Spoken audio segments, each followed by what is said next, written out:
At my grandson's baptism, my daughter prevented me from holding the baby. She's too old. She'll drop the baby. I smiled, embarrassed, and stayed quiet. On Tuesday, I canceled the mortgage check. I'm glad to have you here. Follow my story until the end and comment the city you're watching from, so I can see how far my story has reached. The church was filled with soft afternoon light streaming through stained glass windows, casting colorful shadows across the white baptismal gown my grandson wore. I'd arrived early, my heart fluttering with excitement at finally being able to hold little James. I hadn't been allowed to visit since he was born 3 months ago. Thalia always had an excuse. Too busy, too tired. The baby had a cold. I spotted them near the altar. Thalia, her husband Greg, and baby James, surrounded by Greg's large family. I approached slowly, clutching the silver cross necklace I'd brought as a gift. It had been mine as a child, then Thalia's. Now it would be James. "There's my grandson," I said softly, reaching out. Thalia's eyes narrowed. "Mom, we're in the middle of something." "I just want to hold him for a moment before the ceremony," I said, my hands trembling slightly with anticipation. That's when it happened. Thalia turned to her mother-in-law, Barbara, and handed James to her instead. "Here, take him for a second." I stood there, arms halfway extended, the rejection like a physical slap. "Mom, could you go find us a good seat?" Thalia asked, dismissing me. I nodded, swallowing the hurt, and turned to find a place in the pews. As I walked away, I heard Thalia's voice, pitched just loud enough for me to hear. "She's too old to hold. Him? She'll drop the baby." My cheeks burned with humiliation. I was only 71, not some feeble invalid. My hands were steady enough to tend my garden, to bake the cookies Thalia still accepted when I brought them over. Steady enough to write the mortgage check I sent every month. I smiled, embarrassed, and stayed quiet. That's what I always did. Kept the peace. Didn't make waves. The ceremony passed in a blur. I sat in the third row, alone, watching Greg's extended family crowd around the baptismal font. No one had saved me a spot up front. No one had thought to include me in the family photos afterward. I was an afterthought, if I was thought of at all. At the reception in the church hall, I tried again, approaching Thalia as she stood with a group of young mothers, James cradled in her arms. "He's beautiful," I said, reaching out to stroke his cheek. Thalia shifted away slightly. "Thanks, Mom." "May I hold him now?" I asked, keeping my voice light, hiding my desperation. Thalia hesitated, then looked over my shoulder. "Oh, Rachel wants to see him. Sorry, Mom." She brushed past me, leaving me standing alone again. Throughout the afternoon, I watched as James was passed from person to person. Greg's father, his aunts, even friends who'd never met him before today. But never to me. Each time I approached, Thalia found a reason to move away. As the reception wound down, I made one last attempt. Thalia was alone for a moment, adjusting James's blanket. "Thalia, please. I haven't been able to hold him even once." She looked at me, annoyed. "Mom, not now. He's getting fussy." "Just for a minute," I pleaded. That's when she said it, loud enough for nearby guests to hear. "Mom?" I said no. "You're too old. Your hands shake. I don't want you to drop him." The conversation around us quieted. I felt eyes on me, pitying, embarrassed. My own daughter, publicly declaring me too incompetent to hold my grandson. I drove home in silence, the hurt too deep for tears. On my kitchen counter sat the checkbook, open to the recently written check for Thalia and Greg's mortgage. The same mortgage I'd been paying for 3 years, ever since they decided they needed a bigger house when Thalia got pregnant. I thought about all I'd given her. The college tuition, the lavish wedding, the down payment on their first house, and now, $2,100 every month for a mortgage on a house I was barely invited to visit. And for what? To be humiliated? To be treated like an inconvenience? I sat at my kitchen table until late into the night, memories washing over me. Thalia as a baby, her tiny fingers gripping mine. Thalia on her first day of school, her backpack almost bigger than she was. Thalia graduating college, the first in our family. I'd worked 2 jobs after her father died to give her everything. I'd gone without so she could have more. Now I lived in my modest home, watching every penny of my fixed income, while my daughter lived in luxury, a luxury I provided but wasn't allowed to share in. Tuesday morning, I woke up with a clarity I hadn't felt in years. I drove to the bank and canceled the mortgage check. Then I called my bank and canceled the automatic payment I'd set up. For the first time in decades, I stood up for myself. It wasn't about the money. It was about respect. It was about being treated like a human being, not an ATM. The phone rang that evening. Thalia. I let it go to voicemail. Mom, the bank called. There's some problem with the mortgage payment. Call me back immediately. I didn't. The calls didn't stop. By Thursday, Thalia had left 8 voicemails, each more demanding than the last. I listened to them all but didn't call back. For once, I needed to be strong. I was in my garden, tending to my roses, a simple pleasure Thalia had always found frivolous, when a car screeched into my driveway. The door slammed and Thalia stormed up the path, her face flushed with anger. Mom!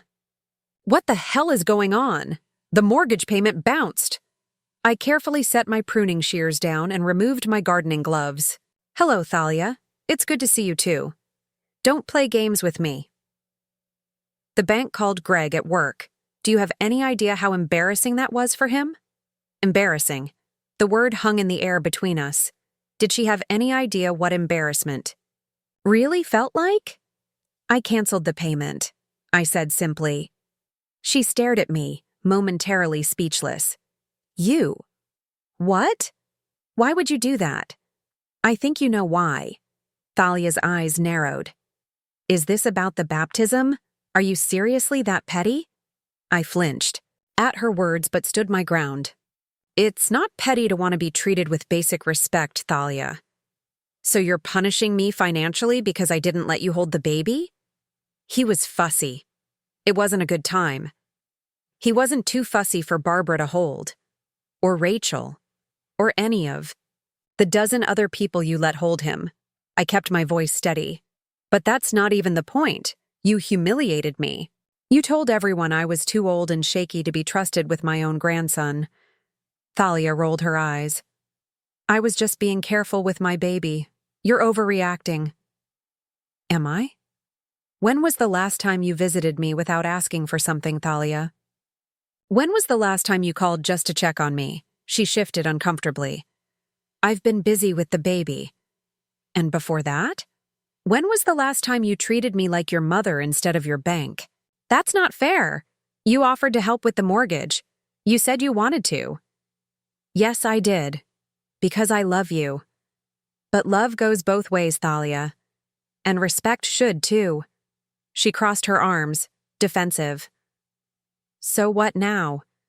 You're just going to let us lose our house because your feelings are hurt? The casualness with which she dismissed my pain was the final confirmation I needed. I'd been right to do this. You and Greg make good money. You can afford your mortgage. We have a baby now. One income. We can't just... I raised you on one income, I interrupted quietly. After your father died when you were 4, I worked 2 jobs to keep a roof over our heads. Thalia faltered.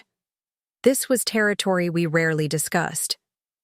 Her father, my late husband Edward, had died of a heart attack when Thalia was young. She barely remembered him.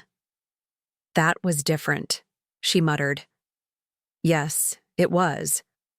I was 29 with a 4-year-old and no college degree.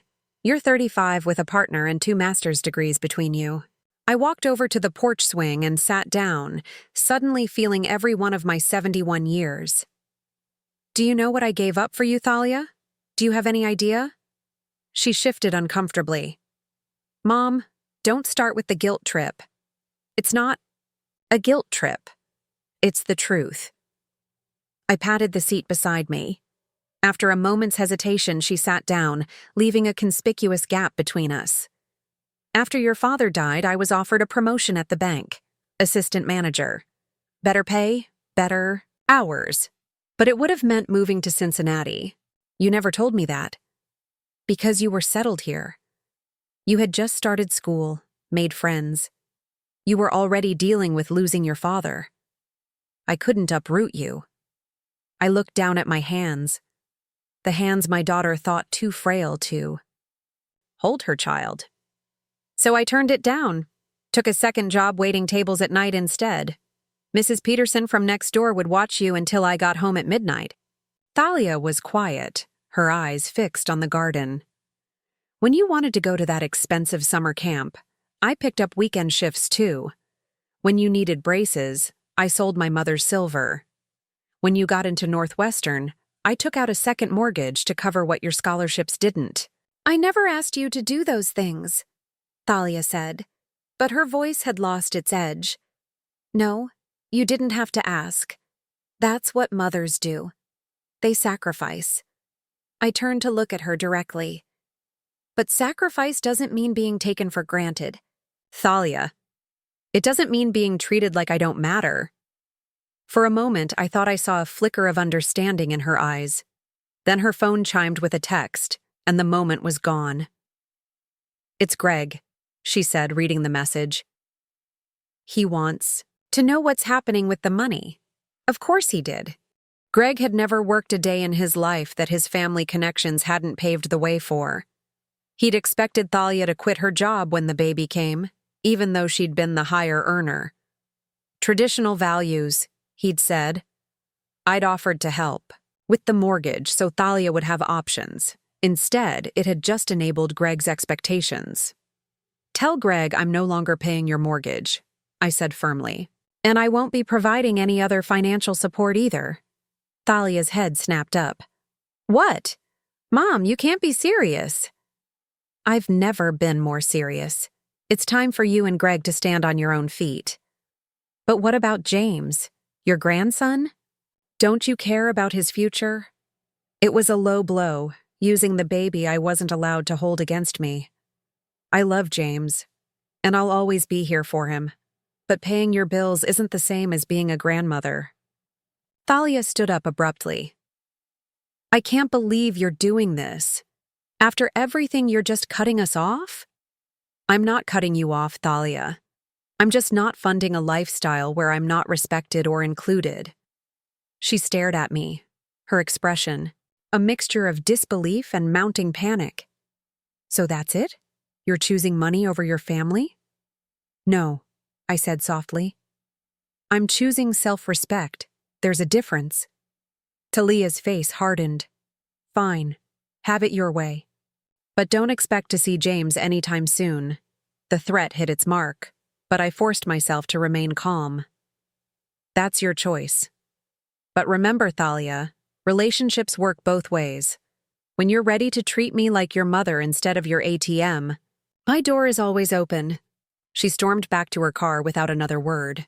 As she pulled away, tires spitting gravel, I remained on the porch swing, gently rocking back and forth. For the first time in decades, I had stood my ground. It hurt. Oh, how it hurt. But beneath the pain was something else.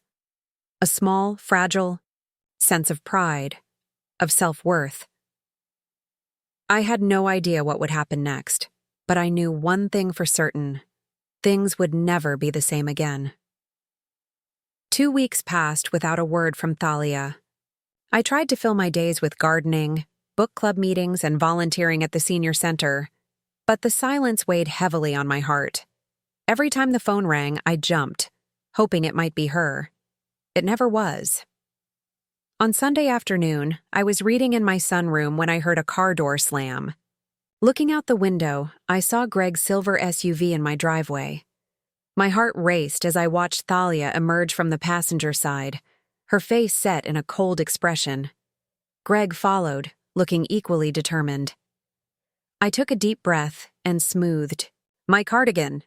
This confrontation had been inevitable. The doorbell rang, and I opened it to find them standing shoulder to shoulder, a united front. "May we come in?" Greg asked, his voice formal and stiff. I stepped aside. "Of course." They walked into my living room but remained standing. No baby, I noticed with a pang. They hadn't brought James. "We need to talk about the financial situation," Greg said without preamble. "This can't continue." I gestured to the couch. "Please sit down." They exchanged glances before reluctantly taking seats. I settled into my armchair across from them, folding my hands in my lap to hide their slight tremor. "Mom," Thalia began, her voice carefully controlled. "We've had to dip into our savings to cover the mortgage this month. That's not sustainable." "I understand that must be difficult," I said calmly. Greg leaned forward. "Mrs. Bennett, with all due respect, I don't think you do understand. We bought that house based on your commitment to help with the payments." "I don't recall signing any agreement to that effect," I replied. His face reddened. "It was a verbal agreement, a promise." "A promise based on mutual respect," I countered, "which seems to be in short supply lately." Thalia's composure cracked. "Is this still about the baptism? Mom, you're being ridiculous." "Am I? When was the last time you invited me over to see James? When was the last time you called just to chat, not to ask for money?" "We've been busy with the baby," Thalia exclaimed. "Too busy for a phone call? Too busy to let your mother hold her grandson even once?" Thalia looked away, unable to meet my eyes. Greg stepped in. "Look, Mrs. Bennett, whatever issues you and Thalia have, they shouldn't affect our financial arrangement." I studied my son-in-law carefully. Greg had always been polite to me, but there was always an undercurrent of condescension in his manner, as if he were humoring a child. "Greg, let me ask you something. How would you feel if your parents were treated the way I've been treated? Excluded from your child's life, publicly humiliated, only contacted when money is needed?" He shifted uncomfortably. "That's different. My parents are younger, wealthier, more worthy of respect?" "That's not what I meant," he muttered. "Then what did you mean?" I pressed. Thalia interrupted. "Mom, we didn't come here to talk about feelings. We came to discuss the mortgage." Her dismissal of my emotions, relegating them to mere feelings, struck a nerve. For decades, I'd suppressed my own needs for hers. I'd worked overtime shifts when I was exhausted so she could have dance lessons. I'd eaten ramen noodles for dinner so she could have new clothes for school. I'd postponed retirement to help with her wedding costs. And now my hurt wasn't even worth discussing.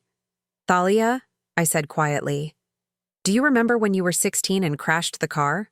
The one I'd saved for years to buy?" She frowned at the apparent change of subject. "What does that have to do with anything? Do you remember what you said to me when I got to the scene of the accident?" She looked away. "No," you said. "The car can be replaced, but I can't be. Aren't you glad I'm okay?" And you were right. You were more important than any car, than anything. I leaned forward. "But that works both ways, Thalia. I'm more than just a checkbook. I'm a person, your mother, and I deserve to be treated like one." Greg cleared his throat impatiently. "Mrs. Bennett, with all due respect." "No," I interrupted, surprising myself with my firmness. "You've had your say. Now I'll have mine." I stood up, drawing myself to my full height. "For years I've been your safety net, your fallback plan, the one who makes everything easier, and I did it gladly because that's what mothers do." My voice grew stronger with each word. "But I won't be treated like a servant, or an ATM, or someone too old and useless to be trusted with her own grandson." Thalia's eyes widened at my uncharacteristic assertiveness. "I've made my decision. I will not resume the mortgage payments. I will not give you any more money until our relationship changes." Greg stood up abruptly. "This is extortion." "No," I said calmly. "This is a boundary, Something I should have established long ago. Thalia jumped to her feet, tears of frustration in her eyes. So that's it? You're just going to let us struggle? You're not struggling, Thalia. You have a beautiful home, 2 cars, and enough designer clothes to fill a boutique. You might have to cut back on luxuries, but you won't starve. We might lose the house, she exclaimed. Then you'll find a smaller one. Like I did after your father died. Life goes on. Greg put his arm around Thalia's shoulders. Come on, honey. This is obviously going nowhere. As they headed toward the door, Thalia turned back, her final weapon at the ready. Don't expect to see James anytime soon. If you don't care enough to help us keep a roof over his head, why should you get to be part of his life? The words cut deep, exactly as she'd intended. But I stood firm. That's your choice. But remember, Thalia, someday James will ask why he never knew his grandmother. What will you tell him? For a brief moment, doubt flickered across her face. Then Greg tugged her arm, and they were gone. I sank back into my chair, trembling from head to toe. I'd done it. After a lifetime of giving, of making peace at my own expense, I'd finally stood up for myself. The house felt emptier than ever as their car pulled away. The silence was deafening. I knew what lay ahead. Lonely days and sleepless nights, worrying about a grandson I might never get to know. But for the first time in years, despite the pain, I also felt something else. The quiet dignity of self-respect. Evening fell. I made myself a cup of tea and sat in my garden, watching the sunset paint the sky in shades of pink and gold. Whatever happened next, I knew one thing for certain. I would never go back to being invisible again. A month after the confrontation, autumn arrived, painting the neighborhood in brilliant reds and golds. I watched the seasons change from my kitchen window, feeling the passage of time more acutely than ever. My 72nd birthday came and went without a call from Thalia. The silence had solidified into a wall between us. I'd kept my word. No more checks, no more financial bailouts. And she'd kept hers. No more contact, no access to James. Every day I fought the urge to give in, to call her and say I'd resume the payments. The thought of my grandson growing up without knowing me gnawed at my heart. But each time I weakened. I remembered the look on Thalia's face at the baptism, the casual cruelty of her dismissal. If I surrendered now, nothing would change. On a crisp Saturday morning, I was raking leaves when a familiar voice called out, "You're going to hurt your back doing that, Colleen." I turned to see Martha Wilson walking up my driveway, a covered dish in her hands. Martha and I had taught at the same elementary school before retirement, but we'd drifted apart over the years. "Martha, what brings you by?" She held up the dish. "Pumpkin bread and curiosity. Haven't seen you at church coffee hour lately." I leaned on my rake, suddenly aware of how isolated I'd become. "It's been a difficult few months." Martha nodded, her eyes kind. "I heard about the situation with Thalia. Small town, big gossip." My cheeks burned. "What exactly did you hear?" "That you cut her off financially and now she's keeping the baby from you." Martha shrugged. "But I know there's always more to the story." I hesitated, then gestured toward the porch. "Would you like some coffee with that pumpkin bread?"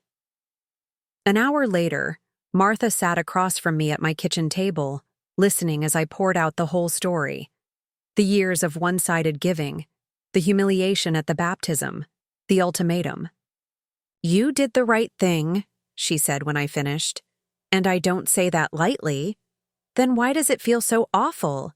My voice cracked. Martha reached across the table and squeezed my hand. "Because you're a mother, and mothers are programmed to put their children first, even when it's not healthy." "I miss James," I whispered. "I've only seen him twice, and now I might never know him." "Thalia can't keep him from you forever," Martha said. Eventually she'll realize what she's doing. And if she doesn't? Martha's expression grew serious. Then you'll have to decide if your self-respect is worth the price. But remember, Colleen, giving in now won't fix what's broken. It'll just teach Thalia that she can control you with her child. After Martha left, I found myself standing in the small room I'd prepared for James. A cheerful space with a crib I'd found at a garage sale, and restored myself. Shelves filled with children's books, and a rocking chair by the window. I'd painted clouds on the ceiling and hung colorful mobiles, all for a grandson who might never sleep here. I sat in the rocking chair, fighting back tears. The house felt so empty. Thalia had been my whole world for so long. Without her, without James, who was I? The question lingered as days turned into weeks. Martha began stopping by regularly, sometimes with baked goods, sometimes just for company. She dragged me to the senior center for Tai Chi classes, introduced me to her book club, insisted I join her for weekly walks in the park. "You need a life beyond Thalia," she told me bluntly. "You had one before she was born. You can have one again."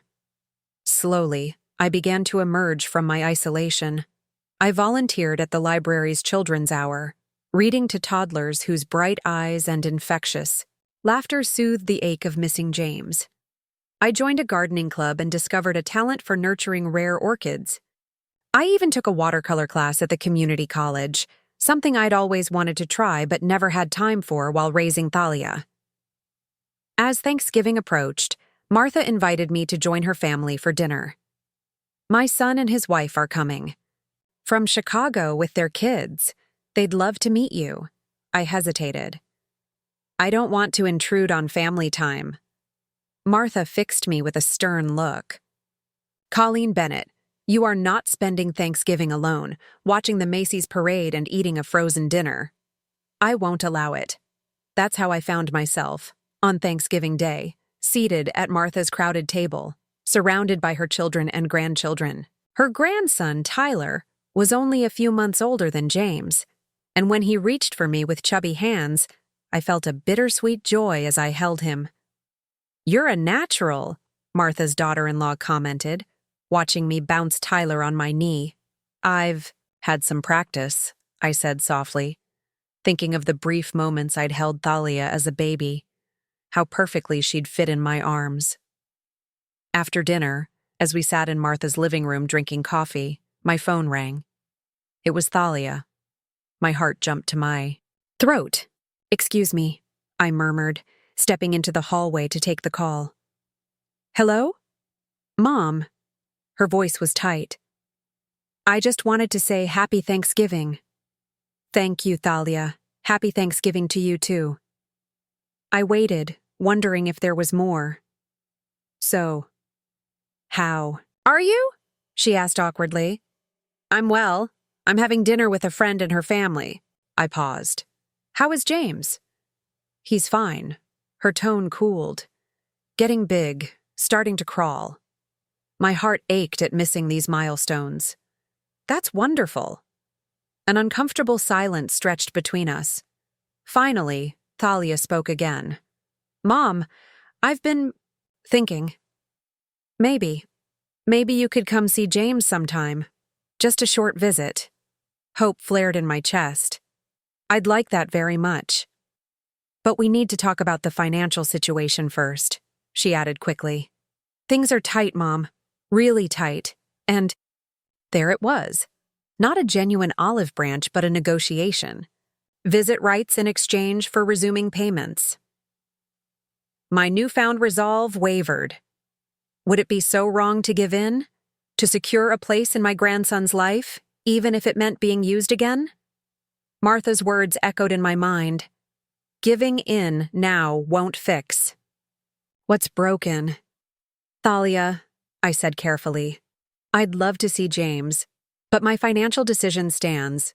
The two aren't connected." Her voice hardened. "They are for me. If you care about your grandson, you'll help us keep our home." "I do care about James," I said, my voice steady despite my breaking heart. but I also care about having a real relationship with you, not one based on financial dependency."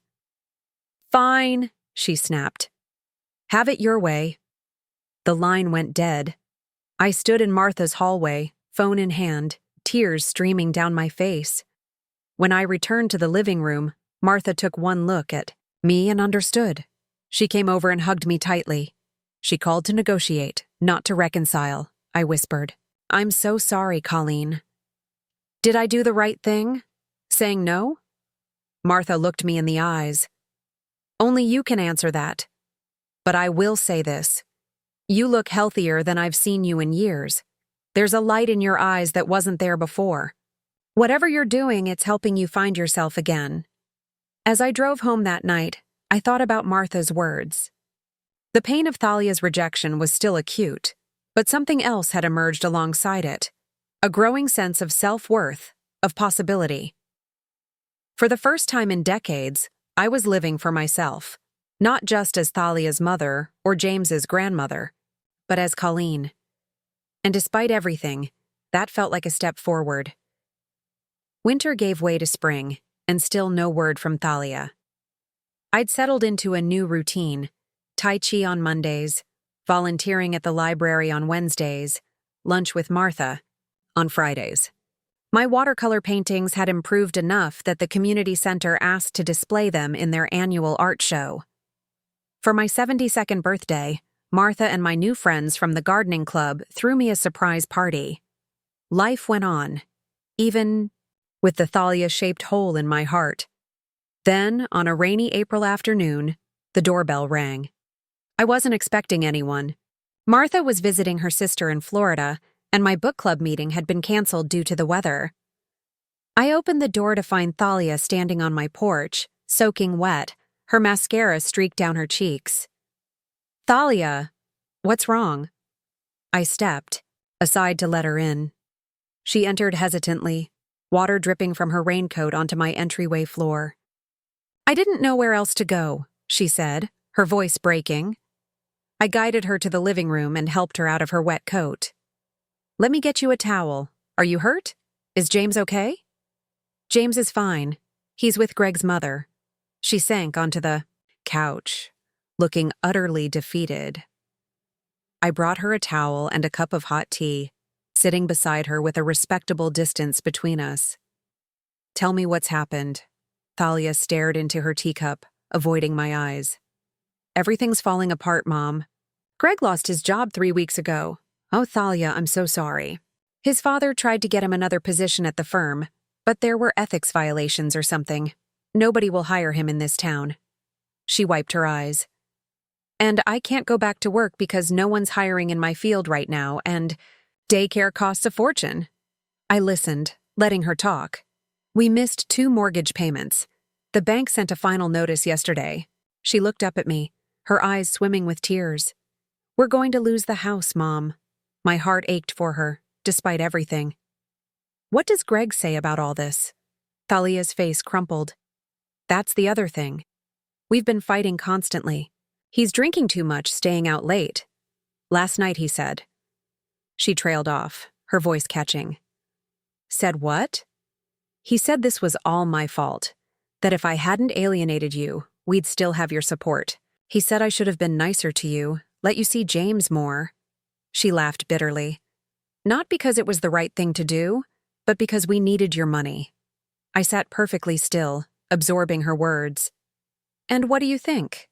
She shrugged, miserably. "I think he's right. I've messed everything up." Part of me wanted to comfort her, to say it would all be okay, to write a check and fix everything like I always had. But another part, the part that had been growing stronger these past months, knew better. "Why are you here, Thalia?" I asked gently.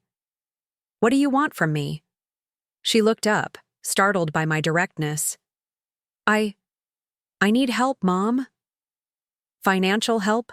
She nodded, dropping her gaze back to her tea.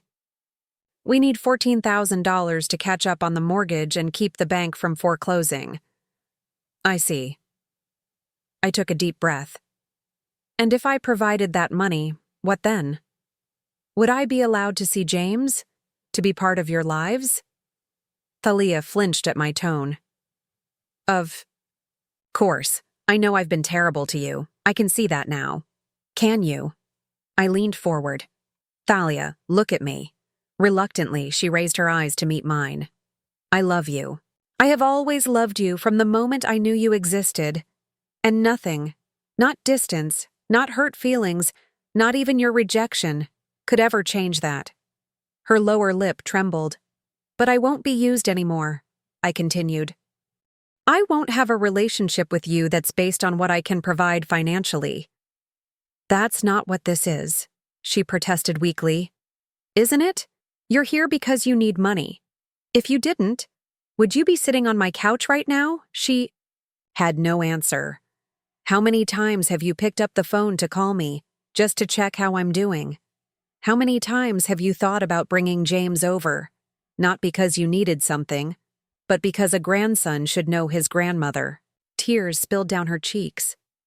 I've made a mess of everything, she whispered. Not everything, I said, softening my tone. But yes, you've hurt me deeply, and you've deprived James of a relationship with someone who loves him very much. I know, she said, her voice small. I reached out and took her hand. It was the first time we'd touched in months. I will help you, Thalia, but not in the way you're asking. Her fingers tightened around mine. What do you mean? I won't give you $14,000 to maintain a lifestyle you can't afford, but I will help you find a more affordable place to live. I'll help you look for work.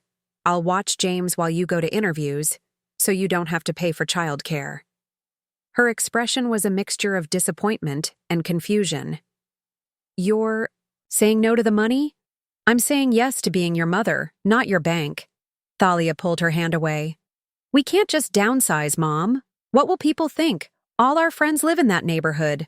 What people think doesn't pay the mortgage, I said gently. And friends who only value you for your address aren't real friends. She stood up abruptly. I knew this was a mistake. You're punishing me. No, Thalia. I'm refusing to enable behavior. That isn't good for either of us. I remained seated, maintaining my calm.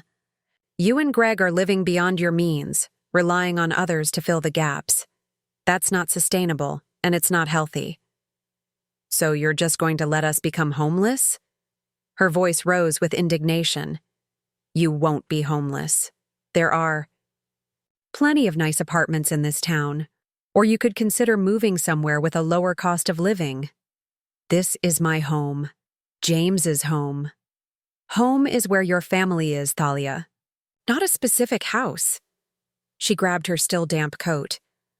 I should have known you wouldn't help. You don't care about us at all.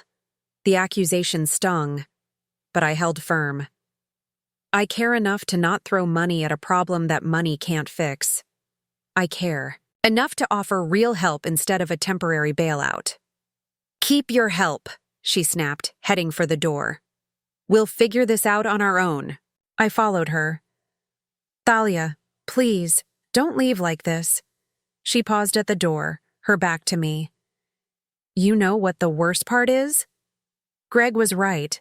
I should have been nicer to you, not because it was right, but because we needed you. What kind of person does that make me? Before I could answer, she was gone, the door slamming behind her. I sank into my armchair, emotionally drained. Had I done the right thing? Or had I just pushed my daughter further away when she needed me most? The phone rang at 10 p.m. I answered, immediately, expecting Thalia. Instead, it was Barbara, Greg's mother. Colleen, I need you to come to the hospital. It's Thalia. My blood ran cold. What happened? Is she hurt? No, nothing like that. She's having a breakdown. Greg brought James to me earlier, said he couldn't handle both the baby and Thalia. Then the hospital called. She checked herself in. She's asking for you. I was already reaching for my car keys. I'm on my way. The hospital corridors were quiet at that late hour, my footsteps echoing against the sterile walls as I followed a nurse to the psychiatric ward. I'd never seen Thalia in a place like this. The thought terrified me. When I entered her room, she was sitting on the edge of the bed, staring at the wall. She looked smaller somehow, diminished, her usual polish completely gone. "Thalia," I said softly. She turned, her red-rimmed eyes focusing on me. "Mom, you came." Of course I came. I sat beside her, careful not to crowd her. "What happened, sweetheart?" She shook her head, as if trying to clear it. "I don't know. After I left your house, I just broke. I was driving and suddenly I couldn't breathe. Couldn't think. I pulled over and just sat there, crying for hours." She looked down at her hands. I realized I didn't recognize myself anymore, who I've become, what I've done. I waited, giving her space to continue. I drove to Barbara's to check on James, but Greg was there. He was angry, said I was making a scene. We fought. Again. She swallowed hard. I left and just kept driving. Ended up here. Oh, Thalia. The doctor says it's acute anxiety and depression. They want me to stay a few days. I nodded. Whatever. You need. She looked at me, really looked at me for what felt like the first time in years. Why are you being so kind? After everything I've done? Because I'm your mother. That doesn't stop, even when things are hard. Her face crumpled. I've been awful to you. So awful. Using James as leverage. Treating you like an ATM. Humiliating. You at the baptism. Yes, I said quietly. You have. I don't know why. It's like, somewhere along the way, I started seeing you as an obstacle. Or a resource. Not as my mom. Tears spilled down her cheeks. I'm so ashamed. I took her hand. We've both made mistakes, Thalia.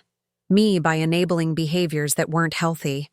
You by taking advantage of that. But we can start again. How? Everything's such a mess. The house, Greg, my marriage.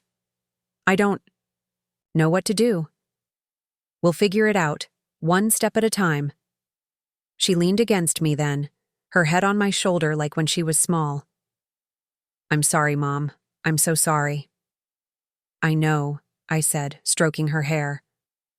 I know. The next few days were a blur of hospital visits, conversations with doctors, and caring for James while Thalia received treatment. Barbara helped when she could, but Greg was notably absent, having moved in with a friend after another argument with Thalia. James was a delight, 9 months old now, crawling everywhere, babbling constantly. I'd missed so much of his life already, but as I rocked him to sleep each night in my spare room, singing the same lullabies I'd once sung to Thalia, I felt a bittersweet joy. Sometimes healing comes from unexpected places. When Thalia was released from the hospital 5 days later, she came to stay with me. Just until I figure things out, she said uncertainly, standing in my doorway with a small suitcase. Stay as long as you need, I told her, welcoming her home. The first weeks were awkward, both of us tiptoeing around old hurts, learning how to be mother and daughter again. We argued sometimes, old patterns die hard, but we also talked. Really, talked in a way we hadn't in years. One evening, as we sat on the porch swing watching the sunset, James asleep inside, Thalia turned to me. Greg wants to reconcile. He says he'll get help for his drinking, find a new job. I kept my expression neutral. What do you want? She was quiet for a long moment. I don't know. Part of me thinks I should try for James's sake. But another part knows you deserve better, I finished. She nodded. We lost the house. The bank foreclosed last week. I'm sorry, sweetheart. I'm not, strangely enough. She looked surprised at her own words. It was never really our house. It was a status symbol, something to show off, not a home. I squeezed her hand. You'll make a real home wherever you go. That's just it. I don't know where to go from here. She took a deep breath. I've been thinking about what you said, about moving somewhere with a lower cost of living, starting fresh. Oh? I tried to keep the hope from my voice. There's a teaching position open in Burlington, elementary school art teacher. She glanced at me. I've always loved art. It's what I studied before Greg convinced me to switch to business. Burlington? Vermont? She nodded.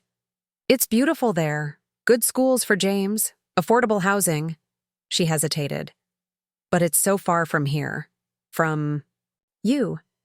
I thought about my life these past months, the friends I'd made, the activities I'd come to enjoy, the sense of self I'd rediscovered.